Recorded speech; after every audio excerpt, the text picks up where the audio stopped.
Cora la exploradora. Sí.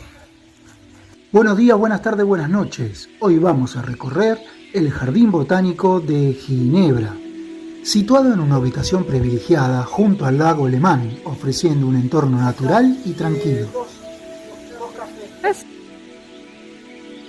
Con una historia de más de 200 años, el jardín fue fundado en 1817 y se trasladó a su ubicación actual en 1904.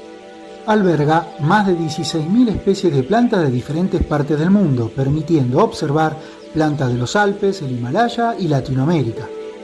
Incluye un jardín específico para plantas en peligro de extinción, apoyando la conservación de especies vegetales amenazadas. Dispone de invernaderos con climas tropicales y desérticos que albergan cactus gigantes, plantas carnívoras y orquídeas. Cuenta con un herbario con más de 6 millones de muestras científicas, lo que lo convierte en un